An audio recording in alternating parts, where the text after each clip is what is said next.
So இப்போ sine pi by த்ரீயோட value என்னன்னு அண்டர்ஸ்டாண்ட் பண்ணியிருப்பீங்க. நீங்கள் அதுக்கு தகுந்த மாதிரி சைன் பை பை த்ரீ எந்த மெத்தட் ஃபாலோ பண்ணாலும் சரி, யூனிட் சர்க்கிள் இருந்தாலும் ஓகே, அண்ட் ஆல்சோ இந்த மெத்தட் இருந்தாலும் சரி. இப்போ சைன் பை பை த்ரீயோட வேல்யூ என்ன கிடைக்குது? √3/2. Square root 3/2. ஆமாம், கரெக்ட்.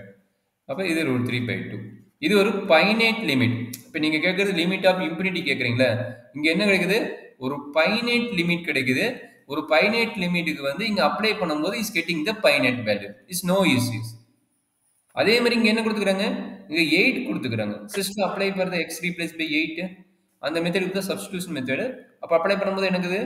2 × 8 1/3 divided by √8 + 1. இது சிம்பிளிஃபை பண்ண என்னமா கிடைக்கும்? 2 × 2³ ஹோல் பவர் 1/3. 3 3 கேன்சல். √8 + 1 வந்து 9 ஆயிரும். அப்போ 2 × 2 is 4. √9 is 3. அப்போ 4/3 is getting the result of this one.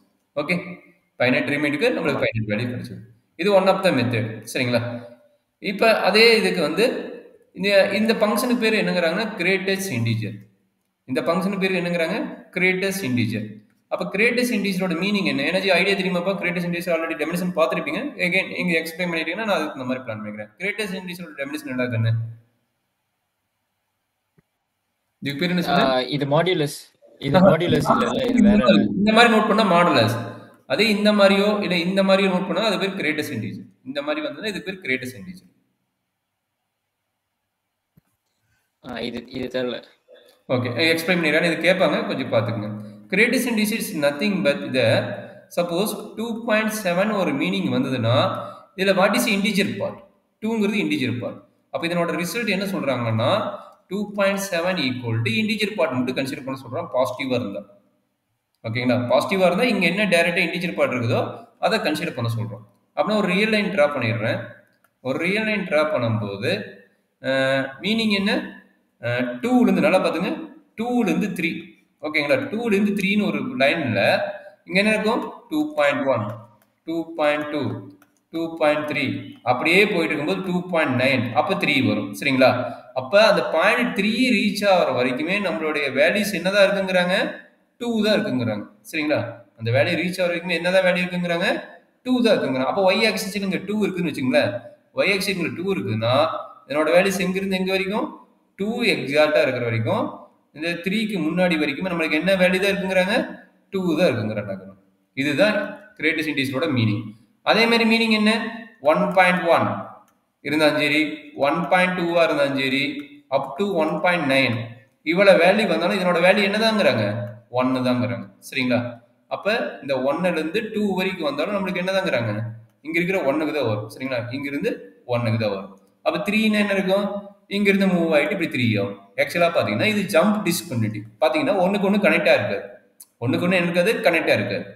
இங்கே ஒண்ணுக்கு ஒண்ணு வந்து பாத்தீங்கன்னா கனெக்டா இருக்காது. அதனால இந்த டிஸ்கன்டினியூட்டி ஆகுது. சரிங்களா?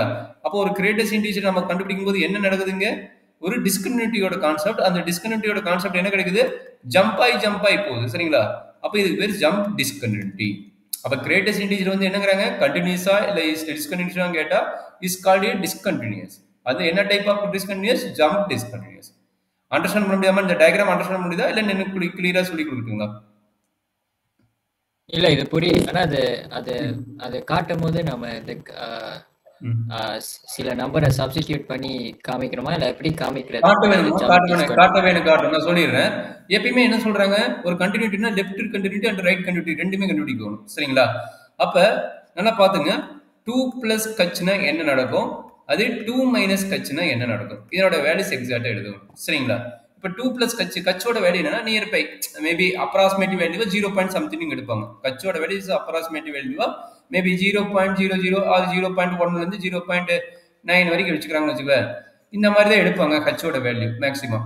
அப்ப 2 + கச்சுனா இதனோட வேல்யூ என்ன இருக்கும்? 2 - கச்சுனா இதனோட வேல்யூ என்ன இருக்கும்? Any idea? 2 + ஒரு மேபி ஒரு 2.5. ஓகே. அப்ப எக்ஸாக்ட்டா 2 வருமா? 2. அதான் இது ஈக்குவல் டு 2.5 வருது. அப்ப 2.5 எக்ஸாக்ட் என்ன கிடைக்கும்? 2 கிடைக்குமா? ஆமா. அதே 2 இங்கே அதே 0.5 இங்க அப்ளை பண்ணுங்க, என்ன கிடைக்கும்? 1.5 அது வரும். 1.5 1.5. 1 கிடைக்கும். அப்ப லெஃப்ட் லிமிட் ரைட் லிமிட் ஈக்குவலா? இதுக்கு பேர் என்னது? இதுக்கு பேர் ரைட் லிமிட், இதுக்கு பேர் லெஃப்ட் லிமிட். ஓகேங்களா? அப்ப left hand limit is not equal to right hand limit. As per definition என்ன? லெஃப்ட் ஹேண்ட் லிமிட்டும் ரைட் ஹேண்ட் லிமிட்டும் நாட் ஈக்குவலா இருந்தா கண்டினியூஸ். அப்ப என்ன ஆகுது? இது நாட் ஈக்குவல் வருது. இது வந்து 1 ஆவும் இது வந்து 2 ஆவும் வருது. கரெக்ட்டுங்களா? அப்ப not equal therefore is called discontinuous. அப்படிதான் சொல்ல முடியும். பட் டயக்ராமேட்டிக்கா பார்க்கும்போது என்ன நடக்குது? டயக்ராமேட்டிக்கா பார்க்கும்போது நமக்கு தெரியுது is called a jump discontinuous னு தெரியுது. இங்க இருந்து இப்படி கண்டினியூஸ் ஆகல. கரெக்ட்டா? ஜம்ப் ஆகுது. கரெக்டாப்பா? ஆமா. That's all. It's a jump சரி, discontinuous. புரியுது. புரியுதுல்ல? ஓகேம்மா, தேங்க்யூ. இதே மாதிரி ரிமூவலுக்கும் ஜம்புக்கும் என்ன வித்தியாசங்க? Any idea? நான் ஆல்ரெடி லாஸ்ட் கிளாஸ் கூட டயக்ராம் போட்டு காமிச்சேன். ரிமூவல்னா எப்படி இருக்கும், ஜம்ப்னா எப்படி இருக்கும் போட்டு காமிச்சேன். ரிமூவல்னா எப்படி இருக்கும்? ரிமூவல் சிங்குலாரிட்டின்னு எப்படி இருக்கும்? ரிமூவல் கிராஃப்ல சொல்றீங்களா? கிராப்ல மேக்ஸிமம் கிராப்ல தான் சொல்ல முடியும். நார்மலா பார்த்தா கட் ஆகிட்டு போற மாதிரி இருக்கும். இதுல ரிமூவல் போது ஒரு ஸ்லைட்டா கிராப் போடும்போது உங்களுக்கு தெரியும். எப்படி வரும்? இப்படி வந்துட்டு இந்த பாயிண்ட்ல மட்டும் நம்மளுக்கு இருக்காது. இதுலயே கண்டினியூஸ் ஆகும். புரியுதுங்களா? இதுக்கு மட்டும் வேல்யூ மேபி இங்க இருக்கலாம். அதுக்கு மேல ஒரு பாயிண்ட் இருக்கும். இல்ல மேலே இருக்கிற கீழே இருக்கலாம். எங்க வேணா இருக்கலாம். அந்த பாயிண்ட் வேணா இருக்கலாம். ஆமா. இத தவிர வேற எங்கேயாச்சும் போய்க்கலாம். இதுக்கு அடுத்து ரிமூவல். இப்போ போட்ட அந்த கிரேட்டஸ்ட் இண்டீஜரோட டயகிராம் ஜம்ப் ஆகி போகும். ஒண்ணுக்கு ஒண்ணு கனெக்ட் ஆகாது. இங்க இருந்து இங்க போவோம். அடுத்து இங்க இருந்து இங்க போவோம். அடுத்து இங்க இருந்து இங்க போவோம். திஸ் இஸ் கால்ட் கிரேட்டஸ்ட் இண்டீஜரோட டெஃபினிஷன். கரெக்ட்டா? இதுக்கு பேர் ஜம்ப் டிஸ்கன்டினியூஸ். ஓகே, டயக்ராம் போட்டு ஒரு சில கிளியரா ஐடியா கிடைக்கும். ஒரு சிலர் கேட்டா ப்ராப்ளமேட்டிக் போடாம நம்மளுக்கு எதெல்லாம் டயக்ராம் போட முடியுமோ அட்லீஸ்ட் அதை போட்டு அனலைஸ் பண்ணிக்கணும்னா டயக்ராம்லயே மேக்ஸ் பொறுத்த வரைக்கும் ஒரு ப்ளஸ் பாயிண்ட் என்னன்னா அது டயக்ராம் பார்த்து நம்ம என்ன மீனிங் சொல்றோமோ அதுதான் அதனோட நேமா இருக்கும். இப்போ இது என்ன ஆகுது? இது கட் ஆகுதுன்னா மீனிங் என்ன? ரிமூவல் ஆயிருக்குது. இது என்ன ஆகுது? இங்க இருந்து இங்க ஜம்ப் ஆகுது. அதனால இது ஜம்ப் டிஸ்கன்டினியூஸ். அவ்வளவுதான். சரிங்களா? இதுதான் ஒரு பேசிக் ஐடியா. இதை சொல்லிட்டு நம்ம இன்ஃபினிட்டி போயிடலாம் இருந்தேன். ஓகே, இதுல என்ன கிளியரா இருக்குங்களா? ஆமா, இது கிளியரா தான் இருக்கு. சூப்பர் கண்ணு. அதாவது இப்ப பார்த்த கான்செப்ட் என்ன சொல்றாங்கன்னா லிமிட் எக்ஸ் டென்ஸ் டு ஏ. இந்த ஏங்கிற பாயிண்ட் என்ன வேணா இருக்கலாம். இப்ப நீங்க கேக்குறது என்னது? இன்ஃபினிட்டி கேக்குறீங்க. அப்ப அந்த இன்ஃபினிட்டி கேட்கும்போது என்ன சொல்றாங்க? இந்த ஏங்கிற பாயிண்ட் இன்ஃபினிட்டி இருந்தா என்ன ஆகும்? அதுதான் நீங்க கேக்குறீங்க. அப்ப இன்ஃபினிட்டி லிமிட்ஸ் என்னன்னா கண்டிப்பா லிமிட் என்னவா இருக்கும்? இன்ஃபினிட்டியா இருக்கும். That's all. இதுதான் வந்து infinity limits of infinity name சொல்லிக்கிறாங்க. சரிங்கம்மா?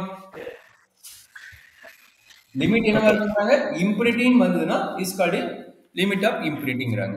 உங்களுக்கு ஆல்ரெடி இன்டர்மீடியேட் ஃபார்ம் தெரியும். எதனா இன்டர்மீடியேட் ஃபார்ம்ப்பா? ஆல்ரெடி இன்டர்மீடியேட் ஃபார்ம் தெரிஞ்சுன்னு சொன்னீங்க. அதனால தான் உங்களுக்கு क्वेश्चन கேக்குறேன். இன்டர்மீடியேட் ஃபார்ம் எதனா intermediate form? 0/0 infinity over infinity அது மாதிரி தான் intermediate form.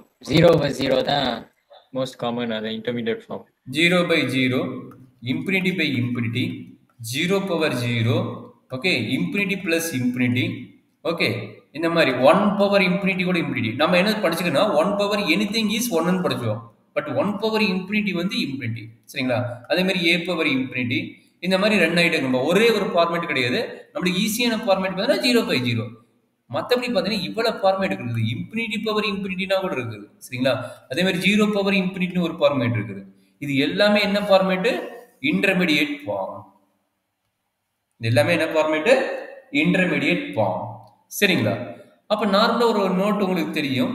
Very important idea. இது ஆல்ரெடி நீங்க படிச்சிருப்பீங்க. 1/இன்ஃபினிட்டியோட வேல்யூ என்ன? 1/0 வேல்யூ நடக்குது. 1/இன்ஃபினிட்டியோட வேல்யூ என்ன? 1/0 வேல்யூ என்ன? 1/இன்ஃபினிட்டி வந்து இன்ஃபினிட்டி, 1/0 வந்து ஒண்ணுதான். ஓகே. So 1/இன்ஃபினிட்டியோட value 0, 1/0 value infinity. This is a basic formula. Okay.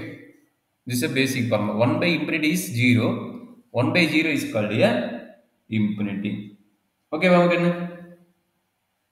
சரி, ஓகே. சரி, இப்போ இன்டர்மீடியேட் ஃபார்ம் இதையும் லிங்க் பண்றதா வந்து அடுத்த கேட்டிங் லிமிட்ஸ் ஆஃப் இன்ஃபினிட்டி. உங்களுக்கு கொடுத்த கான்செப்ட் இப்படி என்ன சொல்றாங்க? லிமிட்ஸ் ஆஃப் இன்ஃபினிட்டி கேட்குறாங்க. இப்போ நம்ம இன்டர்மீடியேட் ஃபார்மும் இப்போ நம்ம மேலே கொடுத்த ஃபார்மெட்டும் சேர்ந்ததை வந்து நம்மளுக்கு லிமிட்ஸ் ஆஃப் இன்ஃபினிட்டி அப்படிங்கிற கான்செப்ட் டிஃபைன் பண்ணிக்கிறாங்க. சரியாம்மா?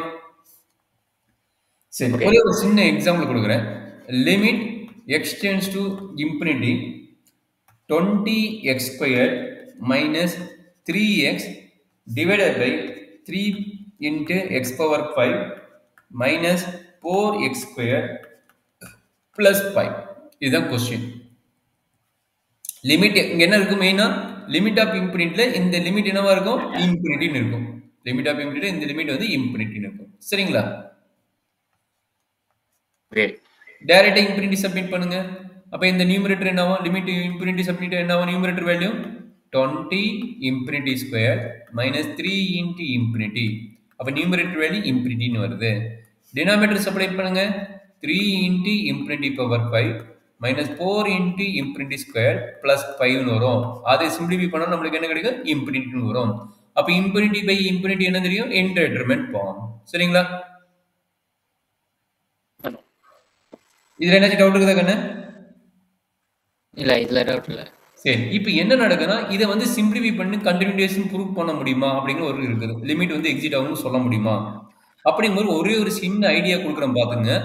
நியூமரேட்டரோட டிகிரியும் டினாமினேட்டர் டிகிரியும் கன்சிடர் பண்ணும்போது டினாமினேட்டரோட டிகிரி வந்து ஹையஸ்டா இருந்தா இந்த லிமிட் வந்து எக்ஸிட் ஆகும். அதான் அஸ்பார்ட் ஃபார்முலா. என்ன சொன்னோமா டைரக்டா அப்ளை பண்ணும்போது என்ன கிடைக்குது இன்டெர்மினேட் ஃபார்ம் கிடைக்குது. இப்போ ஒரு ஐடியா சொல்றாங்க நியூமரேட்டரோட டிகிரியும் டினாமினேட்டர் டிகிரியும் கன்சிடர் பண்ணுங்க. நியூமரேட்டர் டிகிரியும் டினாமினேட்டரோட highest degree not for lowest degree. Lowest degree இங்க ஒன்று இருக்குது, இங்க கான்ஸ்டன்ட் டைம் இருக்குது. நான் சொன்னது ஹையஸ்ட் டிகிரி பத்தி பேசிக்கிறேன். நியூமரேட்டரோட ஹையஸ்ட் டிகிரியும் டினாமினேட்டரோட ஹையஸ்ட் டிகிரி செக் பண்ணுங்க. அப்ப என்ன சொல்றாங்கன்னா நியூமரேட்டரோட degree should be less than டினாமினேட்டரோட டிகிரியா இருந்துச்சுன்னா அதை வந்து என்னங்கிறாங்க லிமிட் வந்து எக்ஸிட் ஆகும் அப்படிங்கிறாங்க. லிமிட் வந்து கண்டிப்பா கிடைக்குங்கிறாங்க. சரியாப்பா? அப்ப பாத்தலாம்னா எப்படி கிடைக்கும் எப்படி கிடைக்கும் பாத்தலாமா? இப்ப இது ரெண்டுக்கு காமனா என்ன எடுக்கலாம்ப்பா? இது ரெண்டுக்கு காமனா என்ன எடுக்கலாம்? ஹையஸ்ட் பவர் என்னவோ அதை எடுத்துங்க. எக்ஸ்னை விட ஹையஸ்ட் பவர் என்ன வருதோ அதை எடுத்துங்க. ஹையஸ்ட் பவர் என்னங்க எக்ஸ் ஸ்கொயர். எக்ஸ் ஸ்கொயர் வெளியே எடுத்துக்கங்க. எக்ஸ் ஸ்கொயர் வெளியே எடுத்துக்கங்க. எக்ஸ் ஸ்கொயர் வெளியே எடுத்துங்க என்ன நடக்கும் 20 minus 3/x. இதுல என்ன டவுட் இருக்குங்களா? இல்ல. Super, very good. இதுல ஹையஸ்ட் பவர் என்ன 5. x power 5.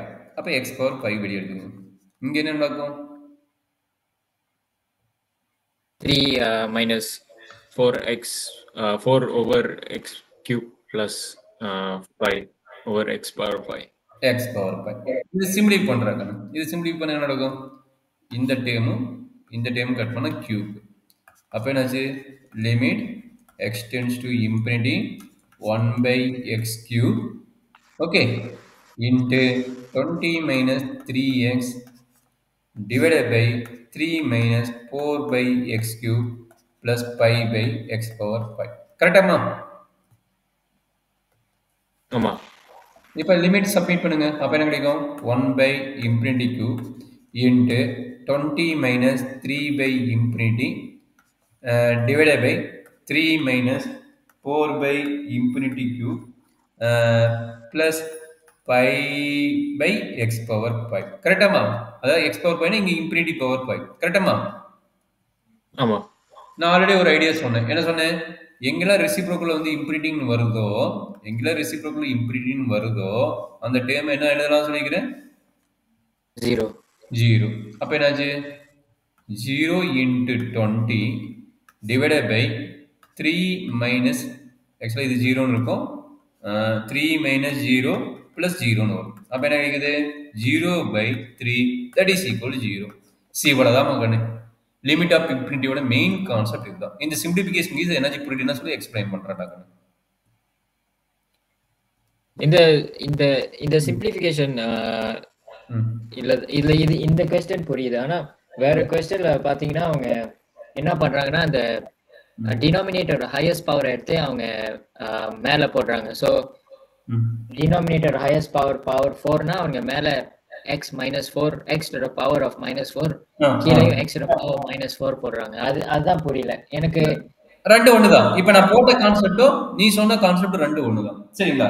இப்ப நீங்க சொல்லிக்கிறீங்க இதே ப்ராப்ளத்தை நீங்க சொன்ன மாதிரி அப்ளை பண்ணி பாத்தீங்களா? இதே ப்ராப்ளம் ஹையஸ்ட் பவர் வந்து நம்ம ரெடியூஸ் பண்றதுக்காக x பவர் 5 மைனஸ் 5 வந்து மல்டிப்ளை பண்றாங்க. இதே ப்ராப்ளம் நீ சொன்ன மெத்தட்ல போட்டு காட்டுறோம்ப்பா. சரிங்களா? ஓகே. இப்போ நீங்க சொல்லிக்கிறீங்க, நான் எனக்கு நார்மல் மெத்தட் போட்டுக்கிறேன். நீங்க கேட்டது வந்து டினாமினேட்டர் பவர் வந்து x பவர் 5 மைனஸ் 5 மல்டிப்ளை பண்றாங்க அப்படிங்கிறீங்க. இதே ப்ராப்ளம் நீங்க சொன்ன மெத்தட நான் அப்ளை பண்றேன். இங்க பாருங்க. 20x square minus 3x divided by 3x power 5 minus 4x square plus 5. இதுதான் நம்மளுடைய கொஸ்டின். இது எது ஹையஸ்ட் பவர்? x power 5. அப்ப என்ன பண்றீங்க? நீங்க சொன்னபடி பாத்தீங்கன்னா மல்டிப்ளை அண்ட் டிவைடட் பை எது டினாமினேட்டர்ல ஹையஸ்ட் பவரோ அதை வந்து பண்ண சொல்றாங்க. எதால? x பவர் மைனஸ் 5 ஆகும். அப்படின்னா மீனிங் என்னன்னா, கீழே இருக்கிற வந்து நம்ம வந்து பவரை வந்து நம்ம ரெடியூஸ் பண்ணிட்டு ரெசிப்ரோக்கலா மாத்துறதுக்காக இதை பண்றாங்க. ரெசிப்ரோக்கலா மாத்துறதுக்காக இதை பண்றாங்க. அப்ப பண்ண என்ன நடக்கும் சொல்லுங்க பார்க்கலாம். Limit x tends to infinity 20 x square minus 5 multiply பண்றீங்க. அப்ப மைனஸ் 5 வரும். Minus 3 into x power 1 minus 5.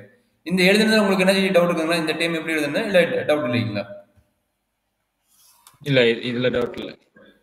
அப்ப எழுதிங்க 3 into x power 5 minus 5 minus 4 into X square minus 5 plus 5 into x power minus 5. கரெக்டாமா? ஆமா. அப்ப இதை சொல்லுங்க பார்க்கலாம். That is equal to limit x power 2 to infinity 20 into x power 2 minus 5 வந்து உங்களுக்கு already தெரியும் minus 3 minus 3 into x power minus 4 divided by okay 3 into x power 0 minus 4 into x power minus 3 plus 5 into x power minus 5. Any doubt ma? இல்ல doubt இல்ல. சூப்பர்மா, very good. அப்ப direct infinity submit பண்ணுங்க. அப்ப என்னாச்சு? 20 into infinity power minus 3 minus 3 into infinity power minus 4 divided by 3 into x power 0 1 minus 4 into infinity power minus 3 plus 5 into infinity power minus 5. கரெக்டாமா? ப்ரணவ்? ஆமா, correct. புரியுது. இந்த வேல்யூ என்ன ஆகும்? இந்த வேல்யூ ஆட்டோமேட்டிக்கா reciprocal value, reciprocal of infinity வந்து ஆட்டோமேட்டிக்கா சொல்லி வந்து 0 ஆகும். எங்கெல்லாம் ரெசிப்ரோக்கல் வேல்யூ இன்வெர்ஸ்ங்கிற கான்செப்ட்ல இன்ஃபினிட்டி இருக்குதோ அந்த வேல்யூ ஆட்டோமேட்டிக்கா நீங்க என்னன்னு போடுறீங்க? இஸ் கெட்டிங் த 0 ரிசல்ட் போடுறீங்க. கரெக்ட்டுங்களா? ஆமா. அப்ப நியூமரேட்டர் பார்த்தா 2 எலிமெண்ட் 0. அப்ப 2 எலிமெண்ட் 0 நியூமரேட்டர் 0 பண்ணீங்க. டினாமினேட்டர் பார்த்தா இது 0, இது ஆட்டோமேட்டிக்கா 0 ஆயிரும். அப்ப 3 ஆயிரும். அப்ப that is equal to 0. So applying any method is no issues. But the concept and end up result are same only. Is correct, ma? So அது